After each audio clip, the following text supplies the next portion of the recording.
Edward Williams అనే వ్యక్తి, ఆయన ఒక ప్రముఖమైనటువంటి క్రైస్తవ ప్రచారకుడు. ఆయన దళిత క్రైస్తవుల గురించి మాట్లాడుతూ చాలా గట్టిగా చెప్పినాడు. ఆయన ఏం చెప్పాడు?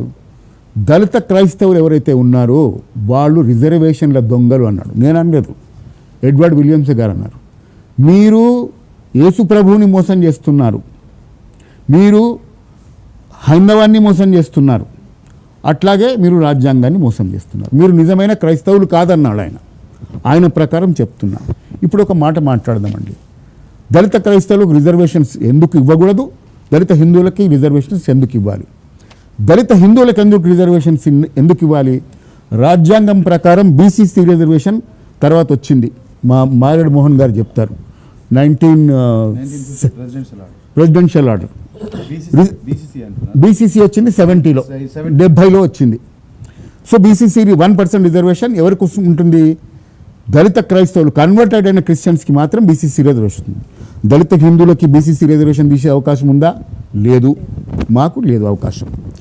మరి మైనారిటీ స్టేటస్ క్రిస్టియన్ మెడికల్ కాలేజ్లో, అట్లాగే ముస్లిం మెడికల్, డెక్కన్ మెడికల్ కాలేజ్ అన్నిట్లో కానీ హిందూ దళితులకు ఏమన్నా వాళ్ళ దాంట్లో ప్రత్యేకమైన వసతులు ఏమన్నా వస్తాయా? మైనారిటీ స్టేటస్ బెనిఫిట్లు ఏమన్నా వస్తాయా? మాకు రావు. అంటే దళిత క్రైస్తవులు ఏం చేస్తున్నారు? బీసీసీ రిజర్వేషన్లు పొందుతున్నారు, దాని తర్వాత మైనారిటీ స్టేటస్ వాళ్ళకు వచ్చేటటువంటి పథకాలన్నీ పొందుతున్నారు. దళిత హిందువులకు ఉన్నటువంటి ఏకైక మార్గం అభ్యున్నతి కోసం బాబాసాహెబ్ అంబేద్కర్ కానీ అన్ని వర్గాల వాళ్ళు, ఇది ఒక ఒడంబడిక. రిజర్వేషన్స్ అన్నది ఒక ఒడంబడిక, ఒకరి ఆస్తి కాదు, మందకృష్ణ ఆస్తి కాదు, దళితుల ఆస్తి కాదు, ఇంకొకరిది కాదు. అన్ని వర్గాల వాళ్ళు రాజ్యాంగంలో పార్లమెంట్లో పాస్ అయినటువంటిది. ఎటువంటిది?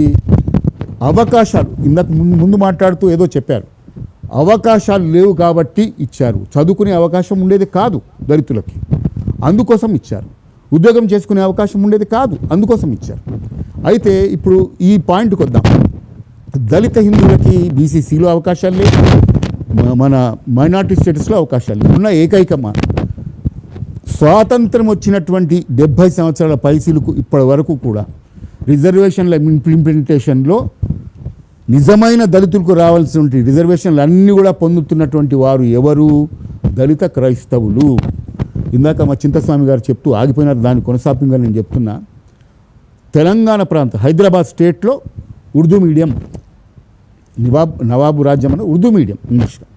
తెలుగు భాషా ఉద్యమాలు చాలా జరిగాయి. ఆంధ్రప్రదేశ్ కాదు, మద్రాసులో కలిసినటువంటి రాష్ట్రం, దాంట్లో అక్కడ బ్రిటిష్ సామ్రాజ్యం. అక్కడ వాళ్ళందరూ ఇంగ్లీష్ నేర్చుకున్నారు, ఇక్కడ వాళ్ళందరూ ఉర్దూ నేర్చుకున్నారు. అయితే ఇక్కడ ఉర్దూ మీడియం ఉంది కాబట్టి మా నాన్నగారు కూడా ఉర్దూ